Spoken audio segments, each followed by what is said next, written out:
Welcome friends, welcome to our SST class. Today we shall talk about President of India. देखिए President of India Bharat के राष्ट्रपति एक सर्वोच्च पद होता है, एक सुप्रीम पोस्ट होती है इंडिया के अंदर एग्जीक्यूटिव पावर की। देखिए आर्टिकल 52 ये शो करता है, इसके अंदर ये कहा गया है कि a provision according to which there is an office of the president in India, कि भाई भारत का एक राष्ट्रपति होगा, है ना। भारत के राष्ट्रपति के पद का जो वर्णन होता है वो इसके अंदर किया गया है, ठीक है। फिर आर्टिकल 53 ये कहता है कि executive power of the state union will be in the hands of the president. देखिए will be in the hands of the president, कि भाई जितनी भी एग्जीक्यूटिव पावर है भारत की, एग्जीक्यूटिव पावर मीन्स कार्यपालिका शक्ति जो है भारत की, वो राष्ट्रपति में निहित होती है ना, प्रेसिडेंट के हाथों में, इन हैंड्स ऑफ प्रेसिडेंट। फिर उसके बाद अब ये देखिए जो पावर इसके हाथ में होती है, इस पावर का वह यूज कैसे करता है। देखिए इसके लिए प्रेसिडेंट एडवाइस लेता है अपने से अधीनस्थ या अपने से नीचे वाले जो उनकी कार्यपालिका शक्ति में उनको हेल्प करते हैं उनसे। अब देखिए इसी कारण भारत का जो प्रेसिडेंट है इसे फॉर्मल सुप्रीम हेड कहा गया है ना, formal supreme head. Formal means एक औपचारिक प्रधान या नाम मात्र का प्रधान कहा गया है कार्यपालिका शक्ति के अंदर। जबकि जो इसका एक्चुअल जो हेड होता है ना, इसका एक्चुअल हेड वो होता है प्राइम मिनिस्टर। इसका अर्थ ये हो गया, it means that prime minister president के नाम पर अपनी शक्तियों का यूज करते हैं और नाम होता है प्रेसिडेंट का, यानी जो पावर है प्रेसिडेंट की, उस पावर का जो एक्चुअल यूज होता है वो प्रेसिडेंट के नाम पर होता है और एक्चुअल यूज करने वाले होते हैं प्राइम मिनिस्टर और उनकी कैबिनेट, ठीक है ना, मिनिस्टर ऑफ काउंसिल, ठीक। तो ये तो थी अपने प्रेसिडेंट की बात। Okay, now we shall talk about qualification of president, कि भाई प्रेसिडेंट को प्रेसिडेंट बनने के लिए उनमें क्या क्वालिफिकेशन होनी चाहिए, क्या योग्यता होनी चाहिए। First of all he should be citizen of India, कि भाई वह भारत का नागरिक होना चाहिए, है ना। उसके बाद जो है second condition, he should be cross और 35 इयर्स ऑफ एज, कि भाई उसे 35 वर्ष की उम्र या उससे ज्यादा की उम्र का होना आवश्यक है। आफ्टर दैट उसके अंदर इतनी क्वालिफिकेशन होनी चाहिए कि वह अगर चुनाव लड़े तो वह लोकसभा का मेंबर बन सके, है ना। तो इतना इसके अंदर होना चाहिए। और फिर उसके बाद एक और कंडीशन है कि वह भारत सरकार या किसी सरकार के अधीन किसी भी सरकारी सेवा में ना हो, है ना, जिसे लाभ का पद कहते हैं, ऐसी सेवा में ना हो। अब देखिए प्रेसिडेंट के बारे में हम बात करें कि भाई अब प्रेसिडेंट का इलेक्शन कैसे होता है, election of the president of India. देखिए इसके लिए एक इनडायरेक्ट मेथड यूज किया जाता है, यानी अप्रत्यक्ष चुनाव पद्धति जिसे कहते हैं। जिसे मैंने आपको बताया था पहले कि जैसे हम लोकसभा मेंबर्स को हम इलेक्ट करते हैं तो वो हमारे रिप्रेजेंटेटिव हो गए, जो जितने भी एमपीज होते हैं वो हमारे रिप्रेजेंटेटिव हो गए। अब ये रिप्रेजेंटेटिव ये पार्टिसिपेट करते हैं प्रेसिडेंट के इलेक्शन में, तो ये इनडायरेक्ट प्रोसेस हो गया, अप्रत्यक्ष पद्धति या प्रत्यक्ष चुनाव हो गया, ठीक है। अब देखिए ये जो मैंने लिखा है इट इज वेरी इंपॉर्टेंट कि भाई इस प्रोसेस का पूरा नाम क्या है। तो इस प्रोसेस को सिंगल ट्रांसफरेबल वोट सिस्टम कहा जाता है। अगर पूछ लिया जाए कि भाई प्रेसिडेंट का इलेक्शन कैसे होता है, विच मेथड, है ना, किस मेथड से होता है, तो आपको ये आंसर लिखना है, single transferable vote system.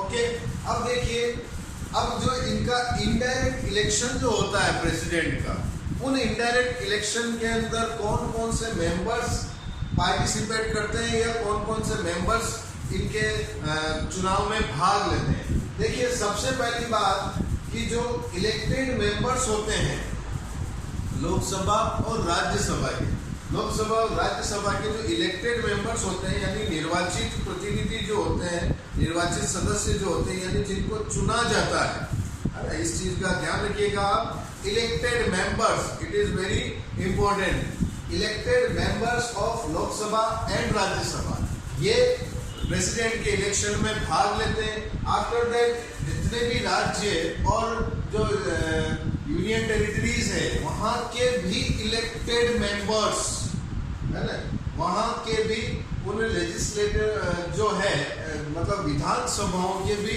Elected members इनके इलेक्शन में भाग लेते हैं।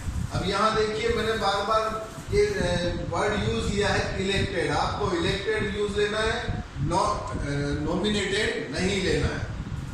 अब देखिए ये जो अभी मैंने आपको ऊपर जो मेथड बताया सिंगल ट्रांसफरेबल वोट सिस्टम, इसके लिए क्या होता है कि जो भी कैंडिडेट जो प्रेसिडेंट के लिए प्रेसिडेंट के चुनाव को लड़ता है ना, जो भी कैंडिडेट, मान लिया 3 प्रेसिडेंट के लिए कैंडिडेट खड़े हुए हैं या 4 खड़े हुए हैं, तो उनके अंदर किस तरह से मतलब उनकी वोटिंग होती है, उसके लिए क्या होता है कि हर कैंडिडेट को एक मिनिमम कोटा यानी न्यूनतम कोटा प्राप्त करना होता है, उनको चाहिए होता है कि भाई, और न्यूनतम कोटा के लिए एक फॉर्मूला होता है जो यूज किया जाता है, आप इसको नोट डाउन कर लीजिएगा, ये वेरी इंपॉर्टेंट। मिनिमम कोटा का ये फॉर्मूला है कि number of valid votes casted, कि कितने उनको वैलिड वोट मिले, है ना, वैध मतों की संख्या, है ना, वैध मतों की संख्या upon number of candidates contesting the election, कि भाई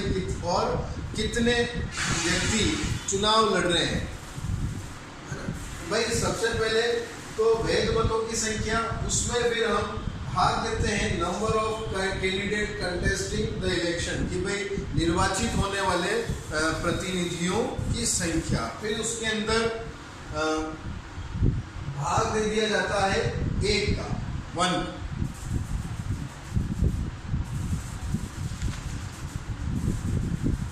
ठीक है, अब देखिए आगे बात करते हैं, सॉरी इसमें 1000 है, 1000 का इसमें भाग दे दिया जाता है। अब बात करते हैं, ये तो इसका फॉर्मूला हो गया कि भाई न्यूनतम कोटा कैसे एक प्रेसिडेंट को लेना है, प्रेसिडेंट के कैंडिडेट को लेना है। ठीक है, आप इसको अच्छी तरह से याद करिए।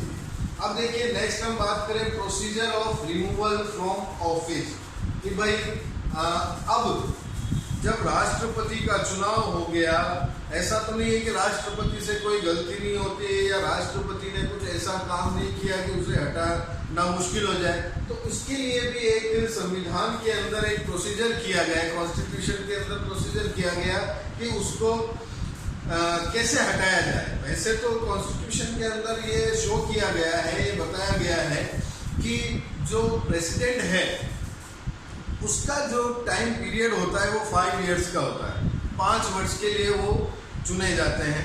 उसके बाद अब इनको इस 5 साल से पहले भी हटा सकते हैं, 5 वर्षों से पहले भी हटा सकते हैं।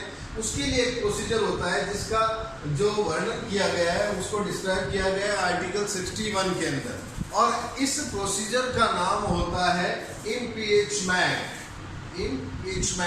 और इसे हिंदी में महाभियोग कहा जाता है। अब देखिए महाभियोग, इसका जो वर्णन है आर्टिकल 61 के अंदर। इसके अंदर क्या होता है, महाभियोग लगाने के लिए जो पार्लियामेंट के जो दोनों हाउस हैं, उस हाउस में से किसी भी एक हाउस में ऐसा प्रपोजल रख दिया जाता है उस हाउस के 1/4 मेंबर्स के द्वारा कि भाई इन प्रेसिडेंट के ऊपर हम ऐसा एक प्रपोजल ला रहे हैं, इनको इनके टाइम से पहले ही हम रिमूव करना चाहते हैं। ठीक, अब 1/4 मेंबर्स उस प्रपोजल पर साइन कर देते हैं। उसके बाद 14 दिन का समय दिया जाता है उसके ऊपर विचार करने के लिए।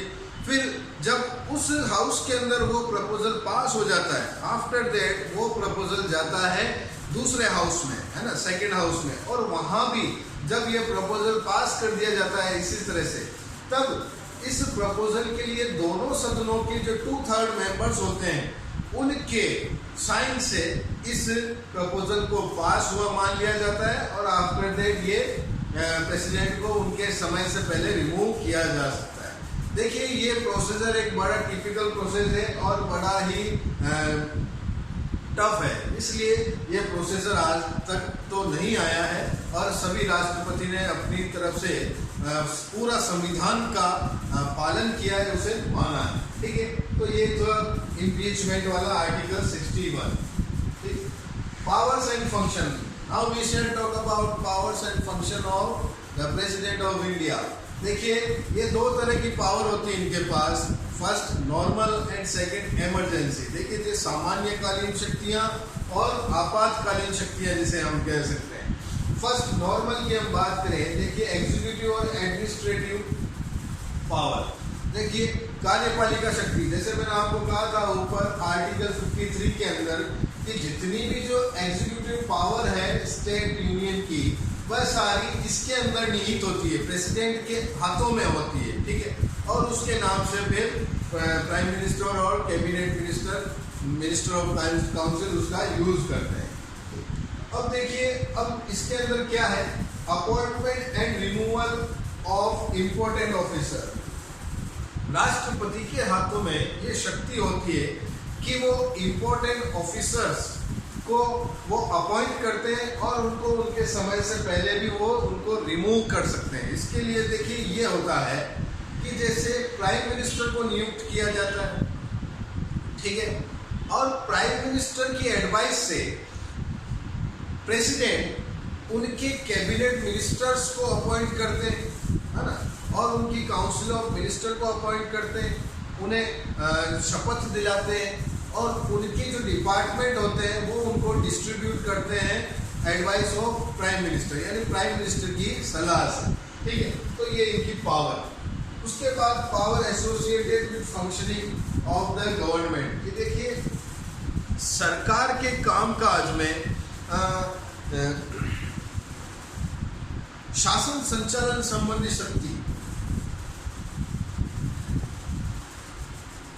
इसके अंदर ये होता है कि शासन संचालन के लिए जो महत्वपूर्ण अधिकारी होते हैं, जैसे सुप्रीम कोर्ट के जजेस हुए, हाई कोर्ट के जजेस हुए, और जो अन्य अधिकारी होते हैं,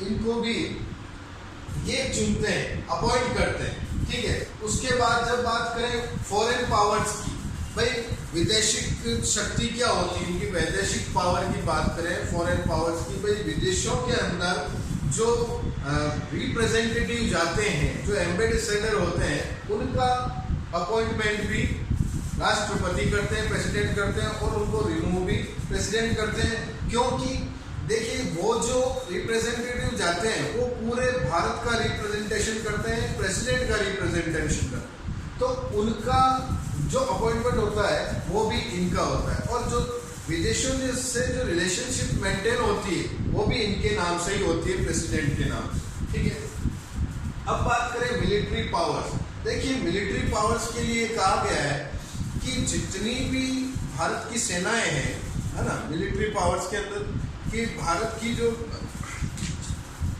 ये सुप्रीम कमांडर होते हैं सारी आर्मी का, है ना, और जैसे कि सबसे बड़ा एक सर्वोच्च सेनापति हम जिसे कह सकते हैं, इसके अंदर ये होता है कि भाई सारी सेनाओं का एक कमांडर, सारी शक्तियां इनके हाथ में निहित होती है, जिसका ये यूज कर सकते हैं समय आने पर। Now we shall talk about legislative powers. देखिए, लेजिस्लेटिव पावर्स यानी कि इस पावर के अंदर क्या होता है कि जो हाउस जो होते हैं, लोकसभा और राज्यसभा, इन हाउस के अंदर जो सेशन होता है, उस सेशन को ये बुलाते हैं, यानी calls and declares, in session को ये बुलाते हैं और इनका सत्रावसान करते हैं, यानी इसे समाप्त करने का काम भी ये करते हैं, हर साल ये करते हैं। और यदि इन्हें प्राइम मिनिस्टर या कैबिनेट मिनिस्टर्स की काउंसिल अगर इनको एडवाइस दे तो ये समय से पूर्व इन हाउस को, यानी मेनली लोकसभा को डिसॉल्व भी कर सकते हैं आर्टिकल 85 के अकॉर्डिंग। ठीक है, now we shall talk about power to nominate the member. भाई, इनके हाथों में नॉमिनेशन पावर भी होती है। अब ये किनका नॉमिनेशन करते हैं? ये नॉमिनेशन करते हैं लोकसभा के अंदर और राज्यसभा के अंदर, जो दोनों हाउसेज होते हैं, इन हाउस के अंदर जैसे देखिए लोकसभा के अंदर ये 2 मेंबर्स नॉमिनेट करते हैं जो एंग्लो इंडियन कम्युनिटीज से बिलोंग करते हैं। आफ्टर दैट राज्यसभा के अंदर ये 12 मेंबर्स नॉमिनेट करते हैं। अब ये 12 मेंबर्स जो होते हैं इनके पास कुछ स्पेशलिटी होती है, एक्सपर्टनेस होती है उनके फील्ड से रिलेटेड। जैसे कि भाई उनको लिटरेचर में एक्सपर्टनेस है, आर्ट में एक्सपर्टनेस है, और स्पोर्ट्स में एक्सपर्टनेस है, साइंस में एक्सपर्टनेस है। तो ऐसे जो मेंबर होते हैं इनका नॉमिनेशन भी ये करते हैं। राज्यसभा के अंदर 12 मेंबर्स होते हैं, टोटली इनका नंबर होता है 12। ठीक है, now we shall talk about power to reject a motion. Power to reject a motion, जब कोई ऐसा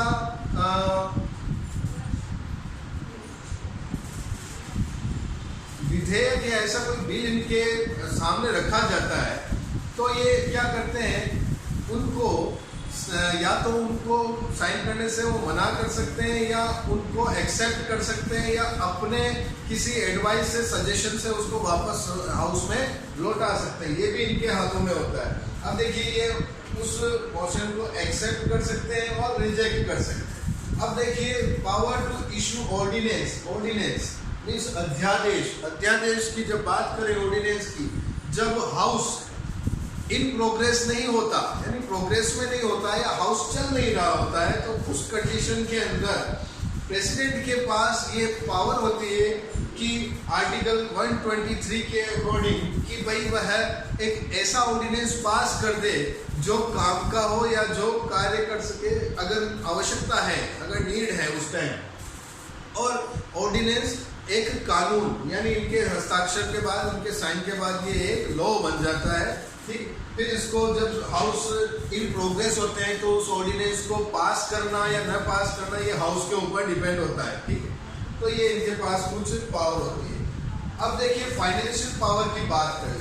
फाइनेंशियल पावर के अंदर जो क्या होता है, जो इनकम और एक्सपेंडिचर होते हैं हर वर्ष के, है ना, एवरी ईयर्स के इनकम एंड एक्सपेंडिचर होते हैं, इसका लेखा जोखा भी ये प्रेसिडेंट तैयार करवाते हैं। ठीक है, इट प्रिपेयर्स बाय प्रेसिडेंट। और फिर जो साल का, पूरे ईयर का जो बजट होता है ना, वो भी इनकी परमिशन से रखा जाता है सदन के अंदर। अब बात करें जुडिशियल पावर की। देखिए इनके हाथों में कुछ न्यायिक शक्तियां